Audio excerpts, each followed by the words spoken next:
রমজানের শুরু থেকে নোয়াখালীতে নিয়ন্ত্রণহীন কাঁচা বাজার এবং মাছের বাজার সব পণ্যের দামই বাড়তি, ফলে বিপাকে সাধারণ ক্রেতারা। নোয়াখালীর বিভিন্ন বাজার ঘুরে দেখা গেছে প্রতি হাঁড়ি লেবু রমজানের আগে 20 টাকা করে বিক্রি হলেও বর্তমানে উঠেছে 100 টাকা পর্যন্ত। টমেটো প্রতি কেজিতে বিক্রি হচ্ছে 50 টাকা, শসা 60 থেকে 70 টাকা কেজি, 120 টাকার কাঁচা মরিচ বিক্রি হচ্ছে 160 টাকায়, গাজর 60, বেগুন 50 আর 40 টাকার ক্ষীরা বিক্রি হচ্ছে 70 টাকায়। বাজারে মাছের দামও বাড়তি, আকার ভেজে প্রতি কেজি ইলিশ 800 থেকে 1800 টাকা পর্যন্ত বিক্রি হলেও এখন দাম 1000 থেকে 2000 টাকা পর্যন্ত।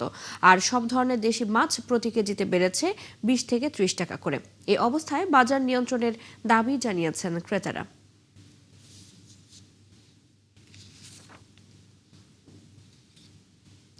নোয়াখালীর বাজার দর জানাতে আমাদের সাথে এই মুহূর্তে যুক্ত হচ্ছেন সহকর্মী মিজানুর রহমান।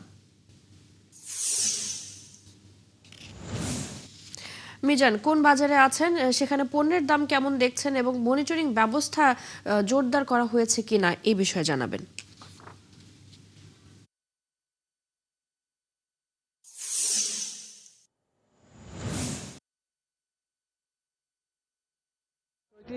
আমি এখন আছি নোয়াখালীর সবচেয়ে বড় যে বাণিজ্য কেন্দ্র চৌমুহনীতে। চৌমুহনীর ঠিক চৌরাস্তায় আমি আছি। আমরা সকাল থেকে এই চৌমুহনীতে বিভিন্ন পাইকারি যে কাঁচামালের আড়তগুলো আছে সেগুলো ঘুরে আমরা দেখেছি। এখন আছি ঠিক খুচরা বাজারে। এই আপনি হয়তো ক্যামেরার মধ্যে দেখতে পারবেন যে আমি যে বাজারে রয়েছি চৌরাস্তায়, অর্থাৎ এই পাইকারি এবং খুচরা বাজারের মধ্যে প্রত্যেকটি সবজির মধ্যে 20 থেকে 25 টাকা করে তফাৎ আমরা দেখতে পাচ্ছি। পাইকারি যে সবজিগুলো, অর্থাৎ বিশেষ করে যে এই রমজান উপলক্ষে যে গাজর, শসা, টমেটো সবগুলো যে দামে বিক্রি করা হয়, খুচরা বাজারে এসে সেটি অর্ধেকের চেয়ে বেশি তারা লাভ করছে খুচরা বিক্রেতারা। এইটি মোটামুটি রমজানের শুরু থেকে এই ধরনের একটি নৈরাজ্য চলতেছে সবজির বাজারে। ক্রেতা বিক্রেতারাও নানা ধরনের অজুহাত দেখাচ্ছেন। কেউ বলছেন যে সরবরাহ কম, আবার কখনো বলছে যে চাহিদা বেশি, যার কারণে দাম বাড়তি। তবে সবচেয়ে বেশি অবস্থা যেটি হলো মাছের বাজারে। আমরা চৌমুহনীর পাইকারি বাজারে দেখেছি সকাল থেকে কোনো মাছ নেই। চৌরাস্তায় এসে আমরা কিছুটা দেখতে পাচ্ছি দেশি মাছ এখানে আছে, বিক্রেতারা নিচ্ছেন। মাছের বাজারে বলতে পারি যে রমজানের শুরু থেকে প্রতি কেজি দেশি মাছ 30 থেকে 40 টাকা করে দাম বেড়ে গেছে।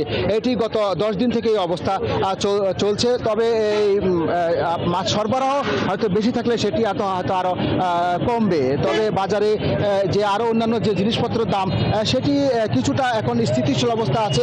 বাজার মনিটরিং ব্যবস্থা যদি জোরদার করা হয় তাহলে এটি হয়তো আরও কমবে।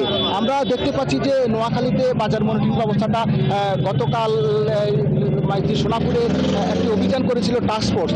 তবে সাধারণ ক্রেতা বিক্রেতাদের দাবি হলো এটি যেহেতু নোয়াখালী 9টি উপজেলা রয়েছে, প্রত্যেকটা উপজেলায় যদি এই কার্যক্রম আরও বেশি করে জোরদার করা হয় তাহলে যে বাকি রমজান রয়েছে সেই রমজান আগে দ্রব্যমূল্য স্থিতিশীল আসবে, এমনটাই এখানকার মানুষের দাবি। প্রশাসন যেন আরও দ্রুত কার্যকরী ব্যবস্থা গ্রহণ করে বাজার মনিটরিংয়ের ব্যবস্থার বিষয়ে। চৈতি, এই ছিল আমার কাছে নোয়াখালীর বাজারের সর্বশেষ খবর। মিজান, ধন্যবাদ আপনাকে যুক্ত হবার জন্য।